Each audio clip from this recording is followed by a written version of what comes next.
right, Rob Pincus here, IC Training Company, Personal Defense Network, Second Amendment Organization, all those things. I want to talk to you today about an officer-involved shooting that happened in Aurora, Colorado on July 2018. Now, Aurora is actually the adjoining jurisdiction right next to where the Western HQ is, right? Probably about 3 minutes. I could literally on foot get into Aurora if I really needed to sprint. But it's right down the street here. Aurora is not a real high-end area. There's some high-end hospitals, high-end shopping, there's some great parts of town, but there's also a lot of crime. There's a lot of violent crime, and it's definitely what you would consider a high-activity area for the police. Police are involved in multiple shootings a year, a lot of activity there. And what we're going to talk about today is something, they released a body camera, actually 2 body camera angles from an officer-involved shooting in July, just yesterday, where an officer justifiably shoots a good guy. That's hard to hear. It's hard to read. It's hard for me to say in a lot of ways. There's a lot of things there that make that difficult. First of all, for the police officers, no police officer wants to shoot a good guy, right? The community of police officers doesn't want to shoot a good guy and doesn't want to deal with the aftermath of that. Obviously, there's an individual officer, the officers that were there involved, many individuals who are affected emotionally and personally, but the community suffers. We've seen this a lot in now the aftermath. People are talking about that this week, last week.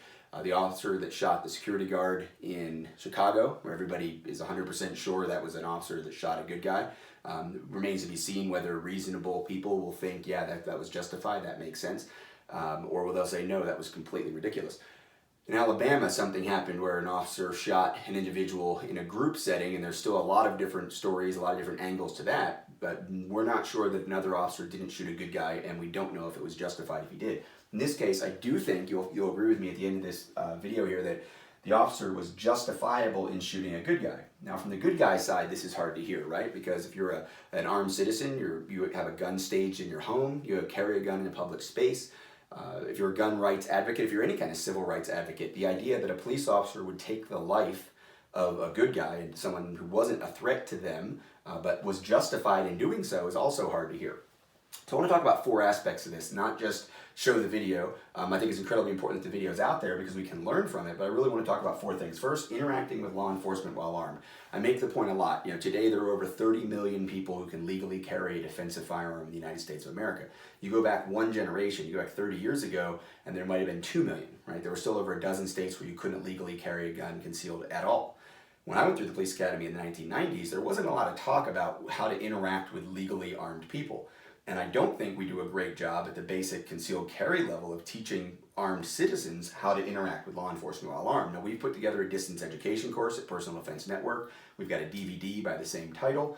The immediate aftermath of a shooting, we talked a lot about dealing with police that were responding in our home defense material, going all the way back to things like I did with the Best Defense TV show and Outdoor Channel. We've talked about this a lot, but I still see a lot of confusion or maybe even some bravado involved in interacting with law enforcement while armed. Your primary job as a responsibly armed citizen is to let the officer know you have a gun and let him know you're not a threat. Keeping your hands away from the gun, complying with the orders, all of those things. So we're going to talk about interacting with law enforcement while armed. There is a unique aspect of this situation for Mr. Richard Gary, was his, what they called him, Gary Black, the good guy who gets shot here. He had a unique situation which he should have known, and he certainly knew about, his family members knew about, that affect the way he might interact with law enforcement. But this is our responsibility as legally armed citizens.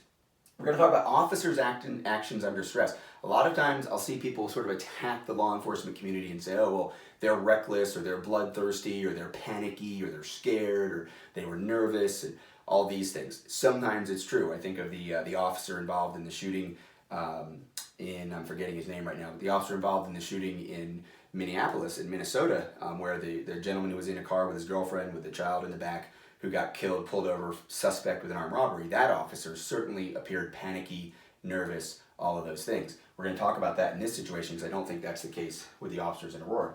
We're going to talk about the lessons for armed citizens. I think there's a lot, going back to number 1, there's a lot of things that we can take away from this, that anybody thinking about what would happen in an armed home defense situation with responding police officers, thinking about what might need to be done, what could be done better. And there's even a couple things for the officers that I think could have been done differently. I don't know if the situation would have changed, would have had a different outcome. I think there's at least one area where they could have done something significantly differently that might have had an effect. But enough of the intro. Let's get to the actual video. I do want to say again, I really appreciate the Aurora Police Department posting this video. It's incredibly important for us to all be able to learn from it. It's not just voyeuristic. It's not just, you know, getting hits and likes. It's incredibly important to learn from the facts. When dash camera videos, certainly now body camera videos, now there's weapon-mounted cameras. Of course, that's been something that's maybe been more present in the military, helmet-mounted cameras, things like that for a long time, these combat cameras. But now in law enforcement, not only do we have the body cameras, but we have cameras from Veridian Weapons technology integrated into the light laser combos that mount on the guns. This footage, for a lot of agencies, it's embarrassing. For a lot of agencies, it's challenging. I know originally, when a lot of agencies went to dash cameras, they didn't even want to show the officers involved in these situations before the officers wrote the reports. We know that humans don't form memories well in these circumstances. It's incredibly important that we take the opportunity to learn from these videos and sort of Monday morning quarterback and after action report. What's important to know here is that Black was shot by the police after he saved his grandson. So there was already a report of physical violence. He did, and on this video you will hear the 2 shots he fired that saved his grandson from an attack. The attacker came into the home from a gathering or a party nearby, forced his way into the home. He really was heroic here, and this hit the news as a veteran, hero veteran who was shot by the police. Let's take a look here. Hold on! So what's happening here is we've got the officer just responding. Now this is the officer who does the shooting. He is not the first officer on the scene. That's important too. But no officers have made entry into the home yet. So I want you to listen to this officer's voice in a second. You tell me if you think he sounds panicky or nervous or out of control. Well, they called my son. Just stay back. Just stay back. Not high-pitched voice, not super fast, not super animated. Just stay back. Now in a second, we're going to get that video from this officer actually, and this guy right here, you can't really see him right now, it's just a blob, but this guy, we're going to talk about him in a minute when we talk about lessons for the officers involved. But right now, I want to take a look at what's going on at the door so we can start to put ourselves in the mindset of where these officers are. Who are you? That's the first shot. So you just heard the first shot from inside of there. When I start this up again, you're going to hear the second shot, and then immediately this officer obviously is going to turn his focus towards that door, and you're going to see what I'm talking about. Okay, that is the door, the front entry door of this home, pushed down, pushed in, broken down. Forcible entry is clearly apparent there. You'll see there's a planter or a bucket knocked over. There's a security door, which I don't know if it was forced open or if it had been left open, but like a security screen door. That's also open here. You can see that there. You can see this door is pushed in. We got nothing. Good. Okay, right there. You see this guy dressed in black. He's just come across. This officer had very clear view of him. Now this guy looks out, right? If we go to, I don't know, let's see here. If we go back to normal mode for a second here, because I can actually highlight some of this stuff. If we look at it, right here, you've got a guy who has walked across the threshold. The officer saw a gun in his hand. He called out gun. Now he's slicing the pie. He's using cover. He's peering out past a corner. Obviously, you've got all of this kind of evidence of violence. You heard 2 shots fired. You've got the officer giving instructions very, very clearly in an assertive command voice. And you've got this guy sort of peering out from behind cover, right? So let's get rid of that and continue on here with the video. Hey! Look at your hands! Drop the gun! Hey! Get your hands in the air! Okay, there's the gun. Clearly the guy isn't paying any attention. He just turned, you saw the gun. Now he's got a flashlight. So what you're seeing right there is a bright white light. So he's coming across, he's got the gun in his hand. Now he's turning, he's peered out. He sort of mindlessly took a step forward, ignoring the officer's commands. And now he's turning, looking directly at the officer, and now he's shining the light at the officer. Well, think about all the training this officer's done. Clearly his flashlight is pointed out there, whether it's a weapon-mounted light or a handheld light, right? You've watched the videos on PDN, you know what we teach people to do. He is now using his light to find and identify a threat. Totally reasonable expectation in the officer's mind, right? Multiple officers yelling at this guy, forcible entry, 2 shots were just fired. Bro's got the gun. And that's the officer firing. So I don't know if you saw it or not, but he walks out, the light is still flashing at him, and that gun is in his hand right about here in front of his body, and he's turning, and that's when the officer fires the first 2 shots into that guy. I don't know how anyone could think that wasn't justified. I don't know how anybody could think that wasn't reasonable. I'm going to let that play through again just so you can watch the whole thing. Hey! Get your hands in the air! The guy with robe's got the gun. You got it? Yes. Okay. Drop the gun! Drop the gun! Is he down? Is he down? He's down. The guy is down. Okay. He's down. And again, listen to the officer's commands, the officer that just shot. He's down, he's down. He's going to start giving some more commands. Not a very high-pitched voice, not super accelerated, not panicky, not nervous. I don't believe this was an officer who lost control under stress, and we're about to see another piece of evidence on that.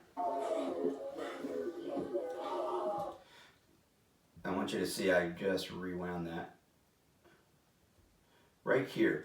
This is really important, right? So if I kind of zoom in here a little bit, I'm going to bring my pen back and take a look right here. Okay, what you see right there, and I'll put this back and let it play through again, but right there, this guy's arm is sort of across his body like this. And what you're going to see now is that that guy is going to move that arm very quickly, very furtively, however you want to describe that. And the officer doesn't, if this officer were jumpy, if he had his finger on the trigger, if he were ready to shoot this, if he were looking to shoot this guy in some unfair way, in some poor training, poor discipline way, I believe this guy would have fired another shot as quickly and as rapidly as this arm moves. And you'll see what I mean here in a second. So again, I'll get rid of that. And we'll go back to here. Let me go ahead and just put this in the full screen. And you see how fast that arm moves, right? So that's a big deal. I think that's a big deal that the officer doesn't shoot at that exact moment. The baby is supposed to have a baby inside. Drowning. Check out guns. You got it? Hey, cover me. Got it? Over here. Anybody else in the building, make yourself known! Okay, so again, I think they were calm. I think they were in control. I think they were organized. They were going back and forth. One guy put the gloves on, do all that. This guy's still here. I think we start talking about tactics, lessons for the officers. You know, is he hanging out in the doorway for a long time? Sure. Is he leading with the gun and somebody off to the side might be able to see the gun and know he's coming in, might be able to grab the gun if you're standing right there? Absolutely. So lessons for the officers, going through the threshold, extended ready position, stuff like that. But right here, I want you to take a look at this door. Look at the reinforced strike plate here. This home had security precautions, and yet, whether the doors were locked or all that, I don't know. But that door got broken into, the security screen out front was open. This guy had a gun and a flashlight.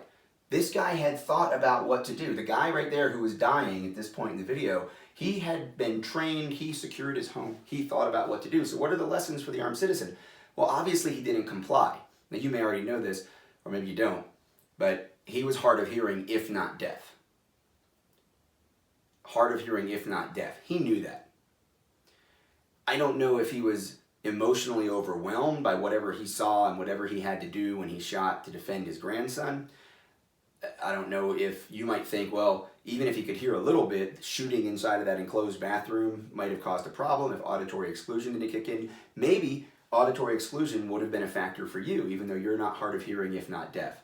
But here's the thing, he knew that he was hard of hearing, if not deaf. He should have, along with the strike plate, along with the gun, along with the flashlight, along with whatever training, Vietnam veteran experience he had, he should have known, after the shooting, cops are going to show up. I need to make extra careful sure that I'm not going to be mistaken as the bad guy. And I, if I'm Mr. Black, know that I can't hear commands, so I have to be able to deal with that. I have to be ready to make sure that that gun gets dropped. I have to be ready to look for the officers responding with flashlights. Apparently, very, very different. Officers with flashlights giving, commands, the gestures, holding up the door, very different from the drug or alcohol-infused rage attack that was going on from the person inside the house against his grandson. So this is where there's a lesson for the armed citizens, for us, right? When I go to that quick access safe, when I pull that gun out inside my home and I defend myself, the police are showing up. And if my ears are ringing and I can't hear them, that's not an excuse, and this could be the result. Let this play a little more. Who else is inside? Really important question, right? Okay, now we're going to see the other officer. And this is where I think there's a really important lesson for the officers here. He's going to come up to the house, and that first gentleman's going to come out. And again, what you're going to see is, if this officer were jumpy, if this officer were reckless, this guy would get shot. Okay, right there. That guy doesn't get shot. That guy has his arms in the air. Both the officer and the gentleman here, not armed, the citizen here, both did exactly what they're supposed to do, right? The officer did not shoot the guy, even though his hands coming up, by the way, is congruent with drawing a gun or pointing a gun at someone, right? But his hands are up, his hands are open, he's got something in his hand, but there's no recklessness, there's no jumpiness on the part of the Aurora Police Department here at all. Now the mistake is, you're going to see he brings this guy out. Maybe he was leading up to it, but he never asks him who else is in the house. And apparently this guy knows the deceased. This guy knows Mr. Black, knows exactly who he is, and could have informed this guy, the other officer, any of the other officers, what he looked like, that he was hard of hearing, and that he had a gun, and that he was potentially going to use it. All those things could have been asked or shared, and that doesn't come out in the next 10, 15, 20 seconds. What's your hands, man? Is this the guy? It's not me. What's he got? Is it? Is this the guy? Not me. Who are you? So when we think about it, who are you? It's kind of irrelevant, right? Who else is in the house? If it's not me, who is it? If this isn't the guy, who is it? And then we hear the shots. And then it goes back into what we saw before. So we'll go back into the PowerPoint. I just want to recap this part here. This officer justifiably shot the good guy, and that's unfortunate. Interacting with law enforcement while armed is our responsibility, whether it's in our home, in our workplace, or out in the public space. Do officers need to be better trained? Are there lessons for officers? Absolutely. There's lessons for officers about knowing that there are armed good guys out there. I think that's becoming more and more common. I even sat down with a captain in the Chicago PD, one of our largest PDs in the country. Obviously a lot of violence there, but there also has been a huge shift in the state of Illinois over the last 5 or 6 years, where now there are a lot of permits where there were literally none a decade ago in the state of Illinois. And a lot of those people are armed. They're armed in Chicago, and Chicago has to realize, Chicago PD has to adjust for this. So I literally had breakfast with a captain in the Chicago PD talking about this in June, how important it was to up the training for law enforcement. I provided instructor development to the firearms training unit Chicago PD in the past, obviously with armed defensive shooting, but this is an area that needs to be addressed. And what happened 6 months later, 5.5 months later, here we are with them having shot a good guy with a gun, a good guy apparently wearing a security uniform. So this is a real issue. There are lessons for officers. There's definitely obviously a lot of lessons for the armed citizens. Remembering the police are going to show up. If you are hard of hearing, if you are sensitive to bright light and that flashlight's going to hit your eyes, whatever your thing is, you need to be prepared to accommodate that and account for it. And then again, in this case, officers get attacked a lot for being jumpy or panicky, but I don't think you saw any of that. I think you saw a lot of professionalism and discipline, some really good stuff from the Aurora PD. So again, thank them for sharing it. Thank you for watching this video. Please do share this. Share this from whichever standpoint you are. Civil rights, gun rights, officers' rights, protecting the officer, thin blue line, the armed citizen's right to defend themselves. Everyone can learn from this video.